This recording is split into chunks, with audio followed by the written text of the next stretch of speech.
नमस्कार। हमारे YouTube channel college education में आप सभी का बहुत बहुत स्वागत है। दोस्तों, आप वीडियो को लाइक भी नहीं कर रहे हैं, शेयर भी नहीं कर रहे हैं और चैनल को सब्सक्राइब भी नहीं कर रहे हैं। तो आप बताएं कि कौन से टॉपिक पर और किस प्रकार का वीडियो आप देखना पसंद करते हैं। मैं उसी टॉपिक पर और उसी प्रकार का वीडियो आपके लिए लेकर आऊँगा। तो अब आप ज़रूर बताएं मेरे को। चलिए क्वेश्चन देखते हैं। नीति निर्देशक तत्व के संबंध में अनुच्छेद 37 में क्या कहा गया है? तो नीति निर्देशक तत्वों के संबंध में अनुच्छेद 37 में कहा गया है कि नीति निर्देशक तत्वों को किसी भी न्यायालय द्वारा बाध्यता नहीं दी जा सकेगी, किंतु तो भी यह देश के शासन में मूलभूत है। अगला क्वेश्चन है 126वां संविधान संशोधन।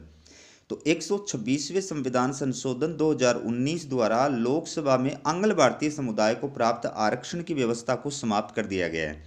दोस्तों, आपको पता है एंग्लो इंडियन जो समुदाय था, आंग्ल भारतीय समुदाय जो था, उसके 2 सदस्य राष्ट्रपति लोकसभा में मनोनीत कर सकता था और 1 सदस्य राज्य के अंदर विधानसभा में मनोनीत कर सकता था। तो अब 26वें संविधान संशोधन के द्वारा और ये जो आंग्ल भारतीय समुदाय के लोगों को लोकसभा और विधानसभा में आरक्षण प्राप्त था, उस आरक्षण को समाप्त कर दिया गया है। दोस्तों, जीके की तैयारी करने की दृष्टि से भी हमारा वीडियो बहुत उपयोगी है। अगला क्वेश्चन है 44वां संविधान संशोधन। तो 44वें संविधान संशोधन 1978 द्वारा संविधान में उल्लेखित नागरिकों के मूल अधिकारों में से संपत्ति के अधिकार को मूल अधिकारों की श्रेणी से हटा दिया गया है। तो मूल जो संविधान था उसमें नागरिकों को 7 मूल अधिकार प्रदान किए गए थे।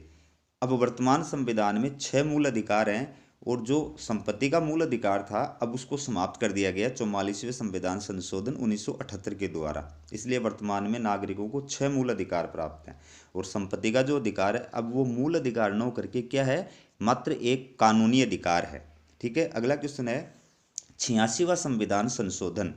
तो 86वें संविधान संशोधन 2002 के द्वारा भारतीय संविधान में संशोधन कर प्रारंभिक शिक्षा को मूल अधिकार के रूप में संविधान में शामिल किया गया था तथा 11वां मूल कर्तव्य संविधान में जोड़ा गया था। दोस्तों, आपको पता है कि 86वें संविधान संशोधन 2002 के द्वारा जो प्राथमिक शिक्षा है या प्रारंभिक शिक्षा है उसके अंतर्गत 6 से 14 आयु वर्ग के जो बालक बालिकाएं हैं उनको निःशुल्क और अनिवार्य शिक्षा को मूल अधिकार बना दिया गया है। ठीक है। दूसरी बात क्या है कि मूल संविधान में मूल कर्तव्य नहीं थे, इनको बाद में जोड़ा गया था 42वें संविधान संशोधन 1976 के द्वारा और 10 मूल कर्तव्य जोड़े गए थे। अब 11 मूल कर्तव्य हो गए हैं। ठीक है। 11वां मूल कर्तव्य कौन सा है?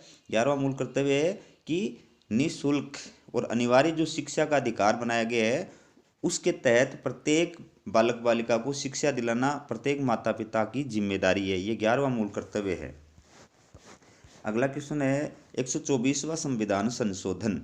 तो 124वें संविधान संशोधन 2019 द्वारा संविधान में संशोधन कर सामान्य वर्ग के आर्थिक रूप से पिछड़े लोगों को 10% आरक्षण प्रदान किया गया है। जनरल कैटेगरी के अंदर भी जो आर्थिक रूप से पिछड़े हुए लोग हैं उनको 10% आरक्षण इस संविधान संशोधन के द्वारा प्रदान किया गया है। अगला है अनुच्छेद 368। तो भारतीय संविधान के अनुच्छेद 368 में संविधान संशोधन की प्रक्रिया का उल्लेख किया गया है। ठीक है। अगला क्वेश्चन देखिए, किस संविधान संशोधन को मिनी कॉन्स्टिट्यूशन कहा जाता है? तो 42वें संविधान संशोधन 1976 को मिनी कॉन्स्टिट्यूशन कहा जाता है।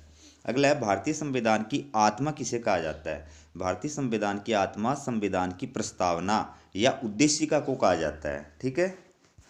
अगला क्वेश्चन देखिए, भारतीय संविधान की प्रस्तावना में आज तक कितने संशोधन हुए हैं? तो भारतीय संविधान की प्रस्तावना में आज तक सिर्फ एक बार संशोधन किया गया है जो 42वें संविधान संशोधन 1976 के द्वारा किया गया था। ठीक है। अब 42वें संविधान संशोधन द्वारा संविधान की प्रस्तावना में कौन कौन से नए शब्द जोड़े गए थे? तो 42वें संविधान संशोधन 1976 द्वारा संविधान की प्रस्तावना में 3 नए शब्द जोड़े गए थे। एक समाजवादी, दूसरा पंथ निरपेक्ष और तीसरा अखंडता। बहुत इंपॉर्टेंट क्वेश्चन है दोस्तों, जीके की दृष्टि से भी बहुत अच्छे क्वेश्चन है, तो ये वीडियो बहुत देखना चाहिए सभी विद्यार्थियों को। फिर अब मानव अधिकारों की सार्वभौमिक घोषणा कब की गई थी? तो मानव अधिकारों की सार्वभौमिक घोषणा 10 दिसंबर 1948 को की गई थी। ठीक है। इसीलिए 10 दिसंबर को प्रतिवर्ष क्या मनाते हैं? मानव अधिकार दिवस मनाते हैं। अगला है धर्मनिरपेक्ष का आशय क्या है?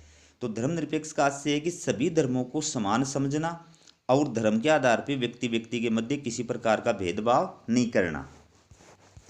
अगला क्वेश्चन देखिए, गणराज्य का आशय क्या है। गणराज्य, यदि राज्य का सर्वोच्च पदाधिकारी वंशानुगत आधार पर अपना पद ग्रहण नहीं करता है अपितु जनता द्वारा प्रत्यक्ष या अप्रत्यक्ष रूप से निर्वाचित किया जाता है तो उसे गणराज्य कहते हैं। ठीक है, जैसे भारत का सर्वोच्च पदाधिकारी राष्ट्रपति है, वो जनता के द्वारा अप्रत्यक्ष रूप से निर्वाचित किया जाता है, इसलिए भारत क्या है, एक गणराज्य है। जो कि ब्रिटेन के अंदर सर्वोच्च जो पदाधिकारी है राज्य का वो है सम्राट, और सम्राट जो है वो निर्वाचित नहीं होता है बल्कि वंशानुगत आधार पर, उत्तराधिकार के आधार पर अपना पद ग्रहण करता है। इसलिए ब्रिटेन जो है वो राजतंत्र है, वहाँ गणतंत्र या गणराज्य नहीं है। अगला क्वेश्चन है, आर्थिक न्याय से आप क्या समझते हैं। तो आर्थिक न्याय का तात्पर्य यह है कि उत्पादन और वितरण के साधनों पर सभी का समान अधिकार हो, प्रत्येक व्यक्ति को अपनी क्षमता और योग्यता के अनुसार रोजगार और पर्याप्त वेतन पाने का अधिकार हो तथा समाज में शोषण और आर्थिक विषमता नहीं हो। अगला क्वेश्चन देखिए, राजनीतिक न्याय का क्या आशय है। तो राजनीतिक न्याय का तात्पर्य यह है कि सभी व्यक्तियों को राजनीतिक क्षेत्र में स्वतंत्र और समान रूप से भाग लेने का अवसर प्राप्त होना चाहिए और बिना किसी भेदभाव के वयस्क मताधिकार मिलना चाहिए। ठीक है, अगला क्वेश्चन है, संपूर्ण प्रभुत्व संपन्न का क्या आशय है। तो संपूर्ण प्रभुत्व संपन्न का अर्थ है कि किसी राज्य का आंतरिक और बाह्य दृष्टि से पूरी तरह से स्वतंत्र होना, उस पर किसी दूसरी सत्ता का नियंत्रण नहीं होना तथा घरेलू और विदेश नीति में अपनी इच्छा अनुसार आचरण करने के लिए स्वतंत्र होना। अगला क्वेश्चन देखिए, अन्य पिछड़ा वर्ग यानी ओबीसी को सरकारी सेवा में कितना प्रतिशत आरक्षण प्राप्त है। तो ओबीसी को सरकारी सेवा में 27% आरक्षण प्राप्त है। अगला क्वेश्चन है, अनुच्छेद 335। तो भारतीय संविधान के अनुच्छेद 335 के तहत अनुसूचित जातियों यानी एससी और अनुसूचित जनजातियों यानी एसटी के लिए सरकारी सेवाओं में आरक्षण की व्यवस्था की गई है। दोस्तों जीके की दृष्टि से कितने इंपॉर्टेंट क्वेश्चन है। अगला क्वेश्चन है, भारतीय संविधान में संशोधन की प्रक्रियाएं बताइए। तो देखिए मैं आपको यहाँ पर जीके की दृष्टि से नॉलेज दे रहा हूँ कि जो संविधान में संशोधन की प्रक्रिया का उल्लेख किया गया वो है अनुच्छेद 368। तो अनुच्छेद 368 में संविधान संशोधन की केवल 2 ही प्रक्रियाओं का उल्लेख किया गया है। ठीक है, तीसरी प्रक्रिया का उल्लेख नहीं किया गया है। तो संविधान संशोधन की जो प्रक्रिया अनुच्छेद के अंतर्गत पूछी जाएगी तो 2 प्रक्रिया आएंगी। वैसे जनरली हमारे संविधान में संशोधन की 3 प्रक्रियाएं, 3 विधियां हैं। पहला है संसद द्वारा सामान्य कानून निर्माण की प्रक्रिया के आधार पर संशोधन, दूसरा है संसद के विशिष्ट बहुमत द्वारा संशोधन की प्रक्रिया, और तीसरा है संसद के विशिष्ट या विशेष बहुमत और राज्य विधानमंडलों के अनुमोदन से संशोधन की प्रक्रिया। अगला क्वेश्चन है, भारतीय संविधान में संशोधन की पद्धति की कोई 2 आलोचनाएं बताइए।